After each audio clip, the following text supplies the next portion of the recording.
너희 자녀들아, 와서 내 말을 들으라. 내가 여호와를 경외하는 법을 너희에게 가르치리로다. 생명을 사모하고 연수를 사랑하여 복받기를 원하는 사람이 누구뇨? 내 혀를 악에서 금하며 내 입술을 거짓말에서 금할지어다. 악을 버리고 선을 행하며 화평을 찾아 따를지어다. 여호와의 눈은 의인을 향하시고 그의 귀는 그들의 부르짖음에 기울이시는도다. 여호와의 얼굴은 악을 행하는 자를 향하사 그들의 자취를 땅에서 끊으려 하시는도다. 의인이 부르짖음에 여호와께서 들으시고 그들의 모든 환난에서 건지셨도다. 여호와는 마음이 상한 자를 가까이 하시고 충심으로 통회하는 자를 구원하시는도다. 의인은 고난이 많으나 여호와께서 그의 모든 고난에서 건지시는도다.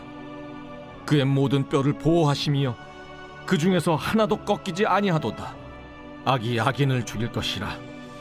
의인을 미워하는 자는 벌을 받으리로다. 여호와께서 그의 종들의 영혼을 속량하시나니 그에게 피하는 자는 다 벌을 받지 아니하리로다. 할렐루야. 거룩한 주일 아침, 이번 주는 부사역자들과 함께하는 7인 7색의 레인보우 아침 묵상으로 만나 뵙습니다. 오늘 우리가 읽은 시편 34편은 부제가 이렇게 붙어 있습니다. 다윗이 아비멜렉 앞에서 미친 채 하다가 쫓겨나서 지은 시라고 되어 있죠. 이 사건은 사무엘상 21장에 나오는 사건입니다. 다윗이 사울로부터 쫓겨 도망자 생활을 할 때에 자신을 집요하게 쫓아오는 사울에게서 더 이상 도망칠 곳이 없어 결국 적국이었던 블레셋의 5도시 중 하나인 가드로 도망쳤던 것이죠. 가드 지방은 골리앗의 고향이기도 했습니다. 그러니 가드의 왕이었던 아기스의 그 신하들은요, 이미 그가 누군지 알고 아기스 왕에게 고발하였던 것입니다. 여기서 아비멜렉이란 블레셋의 왕을 지칭하는 이름이고 당시 가드의 왕의 이름은 아기스였습니다. 신하들의 말을 듣고 두려워진 이 다윗은요, 괜히 문짝을 긁어대고 수염에 침을 질질 흘리며 미친 사람인 척 연기를 할 수밖에 없었던 것이죠. 그러자 아기스 왕은 이게 어떻게 다윗일 수 있느냐? 미친놈이라 쫓아버리라고 하게 됩니다. 그렇게 다윗은 위기의 상황에서 벗어나게 된 것이었죠. 그리고 그 직후에 바로 이 시편 34편을 기록한 것입니다. 1절에서 이미 그는 하나님을 찬송함으로 이 시를 적어가고 있습니다. 34편 초반에 자신의 간구와 부르짖음에 응답하시는 하나님에 대해 얘기하였다면 오늘 본문 속에서는 다윗이 참된 지혜의 기회에 대해서 말하고 있습니다. 11절은 이렇게 기록하죠. 너희 자녀들아 와서 내 말을 들으라. 내가 여호와를 경외하는 법을 너희에게 가르치리로다. 여러분, 가르침이란 자신에게 있는 지식의 내용을 다른 사람에게 공유하는 것을 말합니다. 수학 선생님은 수학에 관한 지식을 학생들과 공유하고 영어 선생님은 학생들에게 가르침이라는 과정을 통해서 영어와 관련된 지식을 공유하는 것이죠. 오늘 다윗이 공유하고자 하는 지식은요, 여호와를 경외하는 법입니다. 성경은 여호와 경외를요, 지혜와 지식의 근본이다라고 말씀합니다.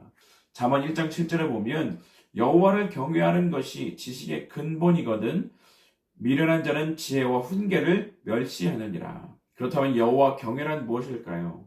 여호와의 가르침, 곧 그의 말씀에 순종하는 것입니다. 그의 말씀에 기초해서 우리의 삶을 정비하고 그의 말씀에 순종하는 삶을 살아가는 것이 곧 여호와 경외인 줄 믿습니다. 그러한 삶에 대해서 다윗은요, 몇 가지 구체적인 방안들을 이야기하고 있습니다. 첫 번째는요, 내 혀를 악에서 금하며 내 입술을 거짓말에서 금하라 라는 것이죠. 여러분, 어떤 공동체를 가든 공동체의 규모가 커질수록 BMW가 많이 발생한다라고 합니다. BMW란 빅 마우스 워먼의 줄임말이죠. 말하기를 좋아하는 아줌마들이라는 뜻입니다.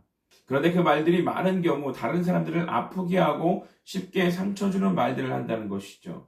거짓말을 하고 또 그 거짓말을 유지하기 위해 또 거짓말을 하고, 즉 먼저 입술에서부터 주의 말씀대로 선을 말하고 진리를 말하라 라고 말하는 것이죠. 두 번째는요, 악을 버리고 선을 행하라 라고 말합니다.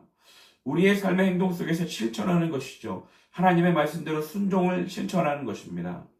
하나님의 말씀 속에서는요, 항상 악을 행하지 말고 선을 행할 것을 말씀합니다. 여러분, 우리의 삶의 모습들을 한번 생각해 보십시오. 이것이 나쁜 일이라는 것을 알면서도 행한 적은 없었는지, 아니면 이것이 당연히 해야 할 선한 일이라는 것을 알면서도 모른 척 그냥 지나치지는 않았는지. 여호와를 경외한다는 것은 우리의 생각 속에서만이 아니라 우리의 생활 속에서 몸으로 실천해야만 하는 것인 줄 믿습니다. 다윗은 그렇게 여호와를 경외하는 자, 즉 의인의 삶이 어떠한 삶인지를 악인의 삶과 분명히 대조하여 이야기해주고 있습니다. 하나님의 눈은 의인을 향하시고 하나님의 귀는 의인의 간구와 부르짖음에 기울이신다라고 말씀하죠. 반면에 악을 행하는 자들에게는 그들에 대한 기억조차 이 땅에서 끊어버린다고 말씀하십니다. 의인이 부르짖을 때 하나님께서 들어주시고 우리의 모든 고난에서 건져주신다고 말씀합니다. 우리의 마음에 상처가 있는 자들과 함께 하시고 회개하며 뉘우치는 자들에게 구원을 베푸신다라고 말씀하십니다. 의인이 때로 고난을 받을지라도 하나님이 그 고난에서 건지신다고 하십니다. 그저 작은 생채기일 뿐 철저하게 보호하셔서 그 뼈가 꺾이지 않게 하신다라고 말씀하신 것이죠. 반면에 악인들은요, 자기들이 저지른 그 죄악으로 인해 멸망할 것이고 의로운 자들을 미워하는 자들을 하나님께서 벌하여 주신다라고 말씀하고 계시는 것이죠. 여러분, 이러한 다윗의 고백은요, 단순히 그의 이론이 아니었습니다. 그의 삶 가운데 그가 직접 경험했던 삶의 순간들이 다 담겨져 있는 고백이었던 것이죠. 사랑하는 성도 여러분, 우리의 삶이 여호와 하나님을 경외하는 지혜로운 삶을 살아가는 성도가 되시기를 축복드립니다. 그것은 다름 아닌 우리의 입술에서 악을 제하고 우리의 삶 속에서 선을 행하는 것입니다. 그러한 의인의 삶을 통해서 악인들의 멸망과는 정반대되는 은혜의 삶을 살아가는 우리 모두가 되시기를 간절히 축복드립니다. 함께 기도하겠습니다. 사랑과 능력의 주님, 여호와를 경외하는 지혜로운 자가 되게 하여 주옵소서. 여호와를 경외하는 것이 지혜의 근본인 줄 믿사오니 우리의 삶 속에서 먼저 우리의 입술이 변화되게 하여 주시고 삶의 모습이 예수님을 더욱 닮아가는 모습으로 실천하는 성도의 삶이 되게 하여 주옵소서.